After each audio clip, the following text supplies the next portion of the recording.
Alright, so this is going to be a recording review of DHO-X versus REALS on Himmelsdorf. We're attacking, getting a viewpoint of Meta, who is also, I think, calling. So first, right off the bat, I don't really like our lineup. I think we need fewer I3s, 110s, maybe a couple more KV4, KV5s. KV5s actually can work really well in Himmelsdorf, as long as they're not together. You can use one on a corner. Hiding his radio man, and he's pretty much invulnerable on that.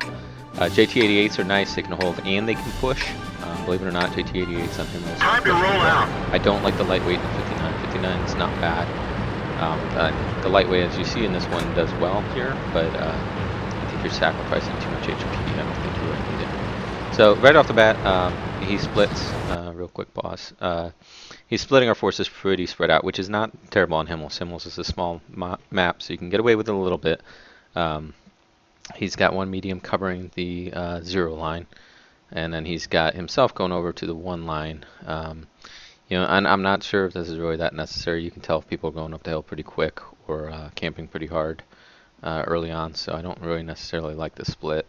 Playing the CD, that stretch along there between 3 and 8 is not a bad idea either. When I saw him first start doing this, I kind of liked it. I'll tell you what goes wrong here as he goes along. So, alright, our first spot, you see an IS-3 coming out. That doesn't tell you a ton, or I'm sorry, target 3 coming out. Doesn't tell you a ton. It tells you that probably going to work the 2-3. But again, we're attacking, they're defending, so it may just be positioning. Now you get 132 just pushing out. So right now you know that they're trying to get a viewpoint. Let me call something out right here. Grim, right here on C2. I do not like that position at all. You're going to see why here. This is actually my second go at a review. My first one, the frame rate was all hokey. So I didn't call it out at first, but I'm gonna tell you why that's a bad place to have an isolated IS-3 here in a second. So we continue on. Again, I like that we're spread out along the D line. That gives you a lot of flexibility. But we're already seeing that they're mostly west and mid. We haven't spotted a lot of their tanks. There's still 5 tanks, 6 tanks that aren't spotted, including the Roomba. But now we see the 110. Now we see somebody pushing. Where'd they go? Now you know they're doing a 2-line, 3-line push here. So right here is the important part of the engagement. Meta needs to get back, and you're gonna see him actually have a really nice game here. But Meta and Grim both need to be getting back. Grim is isolated. Again, that's the problem with his position. That Tiger 2 has shots on him if he pulls back, but he's alone out there. Daffy can help cover him, but he's basically isolated by himself. So you're in trouble there. The guys that are on the D line can't help him. That's what you want to try to avoid on Himmel. So that's why I think leaving him back where Daffy is, having both tanks back there, and not having the light screwing around on A1, I think you're a little bit better off here. Anyway, so Meta recognizes what they're doing now. I can't hear the call obviously, but he's probably telling the guys, these IS-3s, to start heading west. It's a trap! And again, and obviously I don't know what the call is here. We've now spotted almost their entire force. You can assume their IS-3s are with their other IS-3s. That's a little bit of a jump, but typically people aren't going to split IS-3s and 110s. They're going to leave them in a pack. It's a push force. And even at the very start of this, seeing 32s and IS-3s, you kind of get the feeling that they weren't going to camp. But still, you can see it now. They're over there. You've got your guys on the 8 line. Here's the big thing, and this is your advantage for doing that spread at the beginning. Now is the point where you take your guys in 8 line, maybe your Type 59, you rotate them south. You need to get map control here. You need to be able to get some flank shots. You need to take over that G line and potentially get into their cap and get behind them on the 2-3 line. Again, this is where Grim being isolated kind of restricts your ability to do a whole lot. And again, Meta is, I know it looks like Meta has his back and everything, but Meta's in a light tank. Meta can't really engage as well as you want to. Now, REALS does a terrible job here. Alright, so they can see Meta's isolated, they can see Grim is isolated. They need to push on those 2 right now and get them out. They're easy as they're looking at Meta, which doesn't make any sense at all. They're really focused on Grim, and Grim's actually doing a really nice job now staying alive. He hasn't taken very many shots. Harpo's taken a lot of shots. I'm not sure what demolished him.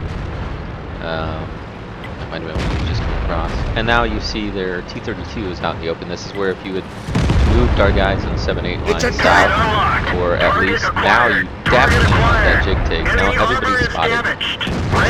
But have the jig take focusing on the field. He can get hold down, shooting west, and really get the part. Salgas is really good at escaping. He can basically anchor that without too much forward. Yeah, now you got the rib out there. So we're at a standstill. We're still up a lot of HP, which is fantastic. Now you can see where we kind of start going wrong here. They have a lot of low health tanks.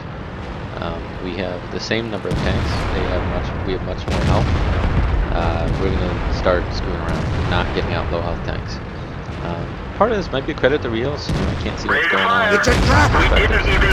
Maybe they're doing a really good job of staying out of the line of fire, keeping our low health tanks back. See that IS-310 are back. But I think it's probably more that we're not doing a real good job of focusing out on their low health guys. Again, they've done a huge mistake here and a gift to Meta in that they're just letting him sit out here. They're unwilling to sacrifice anything to take out Meta, and Meta's had cross shots for quite a while now. He's getting more here. When I first watched this, I was surprised with that 132 is. I didn't know there was that little area back there. That's a really good place for him to be. He makes a mistake and goes flat. He should have stayed out there and do a little side scrape. Against Meta, which side scrape a light tank, it sounds silly, but you could still get track shots. You can still do a lot. You still got so they've brought down our HP. Now our HP is almost completely wasted. We had a big advantage that's gone because they left that many tanks, and we're down to the point where we just don't have enough guns to really do anything with HP. I don't see the target! We get a late shot there with, I don't know if that was artillery or airstrike. It's weird, I thought the airstrike, I think that was the airstrike, I think it's artillery. It's a trap! Good job cleaning up here. I think their artillery was, we didn't have it, I guess. Where you'll see a little bit later. If we do have it, if it is still an option right now, it'd be really nice to use it. Cowboy gets caught out in the open there. Which I think he was focused on the IS-3 we were taking out. And we had brought it back to 7-8. Now back down to 7-9. Now Meta is basically dead. You'll see here is a beautiful play by Meta. Don't tell him I said that. He's going to come across. His Tiger should kill him. Penetration! The Tiger doesn't. And then Meta does a good job of starting to use what little vision availability is on this map. He's going to use it here. Get to the room has great view range. Tiger 2 and T-32 actually have pretty good view ranges too. His Heavy's much better than IS-3. It's 10 or 20 meters longer than IS-3. So you don't have a huge vision advantage, but he's probably going to be able to poke around here. Well, I already know he does. Poke around here. I'm sure that's spotted even before a shot. Because it removes vision. He might be able to hide with the Tiger 2 in the other. So, he gets a bad shot right there. Bad luck. And now he's going to go run away. Now there, I think Meta should have hung back a second. Gotten unspotted. So from an individual play, and that's where they know now he's going east. Here again, you're going through their cap. So they know exactly where he is. You might as well keep them a little unsure whether you're going to play the 3-line, 1-line, 8-line, hill. And Meta pokes there like he maybe was thinking about going to hill, and now he starts thinking about going back to 3-line. I would have gone back to the 3-line. One of their heavies moved in. That means you've got a one-shot. You can play at length and continue using your advantage. If they both get on, you've got about 30 seconds, 45 seconds. You can still yellow in and probably take them, but again, you've already told them you've gone east, so they're going to be looking a little bit east. If I were them, I would have one tank. They don't have to win, so they don't really have to be sitting on cap right now. They could have one tank sitting there staring at us going east, and the other staring west, both around like A4, which you would have just spotted where Meta just ran through. But instead, you'll see what they're doing here. It turns out really, really good for them, and it's a tough break for Meta here. He's rushing in here a little bit, doesn't need to, and then he tries to take out the T-2. Publish it to Tiger 2. knew done that for. where Everyone that get guy out. was, so it was pre-thinking there, but yeah, it was probably a little rough. So, anyways, overall it was a much closer game than it probably should have been. I thought Reals did a good job pushing down the 2 line, which you wouldn't expect that much from a defending group. Because we had Grim out there, who actually did really well out there. But that's mostly because Reals was a little hesitant to push around that corner into A2. I'm sorry, C2. If they'd just done that, they would have just wiped the floor with us. They've basically 5 tanks. It would have been 5 tanks against 3. And then they could have just held us and pushed around these.